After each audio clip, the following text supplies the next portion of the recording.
लेकिन नरेंद्र मोदी की राजनीति को कोई समझ नहीं पाया है। नरेंद्र मोदी ने हर विपक्षी नेता को उनका निमंत्रण दिया, चाहे वह कम्युनिस्ट पार्टी रही हो, चाहे वह क्षेत्रीय दल रहे हो और चाहे वह कांग्रेस रही हो।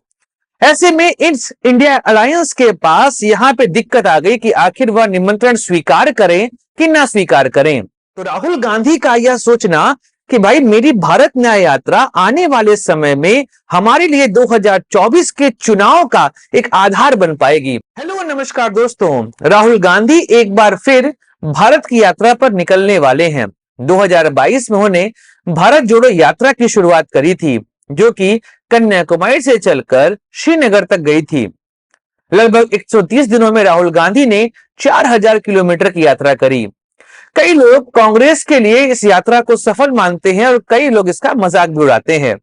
देखिए, ये बात तो है कि भारत जोड़ो यात्रा का इंपैक्ट हर राज्य में अपने तरीके से हुआ है, लेकिन इस बार राहुल गांधी 14 जनवरी को अपनी यात्रा की शुरुआत करने जा रहे हैं, मणिपुर से मुंबई की तरफ। ऐसे में इस यात्रा का रूट क्या होगा, क्योंकि इस रूट पर सवाल उठ रहे हैं। चर्चा करेंगे आज के वीडियो में। नमस्कार दोस्तों, मैं सुधांशु और आप देख रहे हैं द स्वदेश।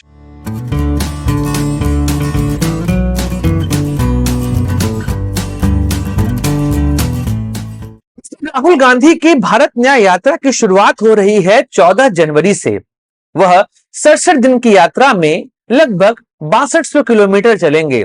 ऐसे में उनकी यात्रा जो शुरू हो रही है मणिपुर के बाद, वह जाएगी नागालैंड, फिर असम, उसके बाद वेस्ट बंगाल, झारखंड, बिहार, उड़ीसा, छत्तीसगढ़, मध्य प्रदेश, राजस्थान, गुजरात होते हुए महाराष्ट्र पहुंचेगी और मुंबई में इस यात्रा का समापन होगा।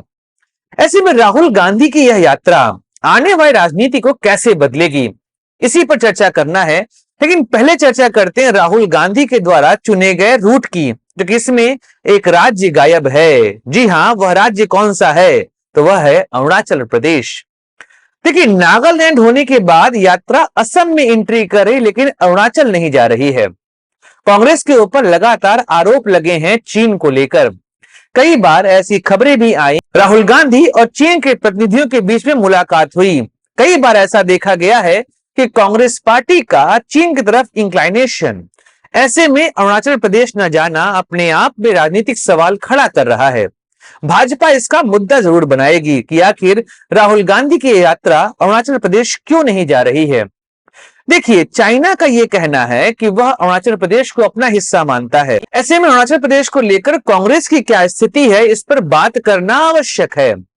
और बीजेपी 2024 के चुनाव में इसको प्रमुख मुद्दा बनाएगी ही। ऐसे में राहुल गांधी को करना चाहिए था कि उन्हें अपनी भारत न्याय यात्रा को अरुणाचल प्रदेश से होकर निकालना था। उसके बाद वह असम आते, क्योंकि बहुत डिफरेंस यहां पर नहीं पड़ने वाला था। लेकिन उन्होंने बैठे बैठाए एक मुद्दा भाजपा सरकार को दे दिया। इसके अलावा राम मंदिर का उद्घाटन भी यहां पर एक प्रमुख मुद्दा बनने वाला है। 22 जनवरी 2024 को राम मंदिर का उद्घाटन होने वाला है। ऐसे में विपक्षी पार्टियां यह सोच रही थी कि भारतीय सरकार उन्हें निमंत्रण नहीं देगी और इंडिया अलायंस का यह मानना था कि वह इसे मुद्दा बना सकते हैं। लेकिन नरेंद्र मोदी की राजनीति को कोई समझ नहीं पाया है। नरेंद्र मोदी ने हर विपक्षी नेता को उनका निमंत्रण दिया, चाहे वह कम्युनिस्ट पार्टी रही हो, चाहे वह क्षेत्रीय दल रहे हो और चाहे वह कांग्रेस रही हो। ऐसे में इस इंडिया अलायंस के पास यहाँ पे दिक्कत आ गई कि आखिर वह निमंत्रण स्वीकार करें कि ना स्वीकार करें। राहुल गांधी की दिक्कत यहां पर यह आ गई थी कि अगर वह निमंत्रण स्वीकार करते हैं तो जैसे तेलंगाना में मुस्लिम वोट उनके लिए एकजुट हुआ था, कहीं वह वोट वापस से क्षेत्रीय पार्टियों के पास ना चला जाए। ऐसे में राहुल गांधी को यह भी लग रहा है कि आने वाले समय में जो सॉफ्ट हिंदुत्व का ठप्पा कांग्रेस के ऊपर लग चुका है, उसे भी हटाना जरूरी है। उसके अलावा उन्हें मुस्लिम वोट नहीं मिल सकते हैं। ऐसे में उन्होंने अपनी यात्रा 14 जनवरी को शुरू करी, जिससे 22 जनवरी को जो राम मंदिर का उद्घाटन होना है, उससे कांग्रेस अपने आप को बचा सके और वह मुस्लिम वोट बैंक को अपनी तरफ आकर्षित कर सके। इसके अलावा जब 22 जनवरी को पूरे देश का फोकस अयोध्या में रहेगा, ऐसे में इस दौरान जो उनकी यात्रा चल रही है, इस यात्रा पर भी वह फोकस डाइवर्ट करा लेंगे और आने वाले लोकसभा चुनाव का नैरेटिव सेट कर पाएंगे। तो राहुल गांधी का यह सोचना कि भाई मेरी भारत न्याय यात्रा आने वाले समय में हमारे लिए 2024 के चुनाव का एक आधार बन पाएगी।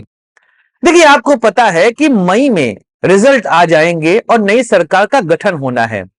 ऐसे में लगभग हमें 2 महीने का समय चाहिए पूरे इलेक्शन को कराने में, और यह इलेक्शन जो है लगभग 15 मार्च से लेकर 15 मई के बीच में होना है, और इस दौरान राहुल गांधी की यात्रा चल रही होगी।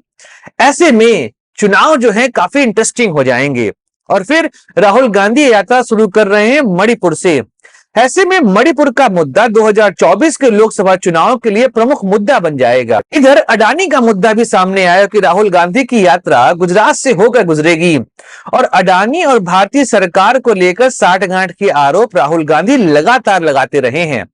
ऐसे में मणिपुर का मुद्दा, अडानी का मुद्दा प्रमुखता से उठेगा। इसके अलावा महंगाई और अनएम्प्लॉयमेंट का मुद्दा भी राहुल गांधी अपनी इस यात्रा के दौरान उठाएंगे। ऐसे में यह साफ है कि आने वाले समय में लोकसभा चुनाव जो होने वाले हैं, उस दौरान राहुल गांधी की भारत न्याय यात्रा उनके लिए संजीवनी का काम कर सकती है।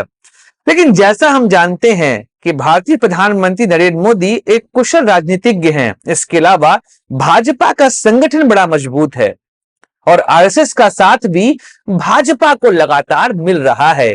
तो ऐसे में राहुल गांधी के सामने सबसे बड़ी समस्या यह आ रही है कि वह अपनी भारत न्याय यात्रा को कैसे कांग्रेस के संगठन के लिए उपयोग कर पाएंगे, क्योंकि 2024 का चुनाव वही जीतेगा जिसका संगठन मजबूत रहेगा।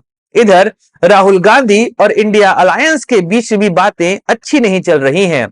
बिहार में समस्या सामने आ चुकी है। पंजाब में आम आदमी पार्टी ने साफ कह दिया है कि वह कांग्रेस के साथ काम करने को तैयार नहीं है।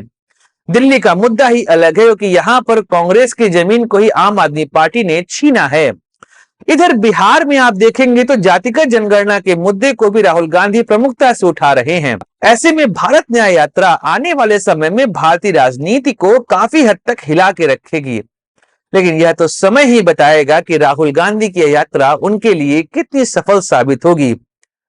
कई और मुद्दों पर हमें चर्चा करना है कि आखिर राहुल गांधी की भारत न्याय यात्रा का भारतीय राजनीति पर क्या प्रभाव पड़ने वाला है। चर्चा करेंगे आने वाले समय में। ऐसे में इजाजत दीजिए अपने दोस्त सुधांशु को। तब तक लाइक करिए, शेयर करिए और सब्सक्राइब करिए इस चैनल को। इजाजत दीजिए अपने दोस्त सुधांशु को। जय हिंद, वंदे मातरम, भारत माता की जय।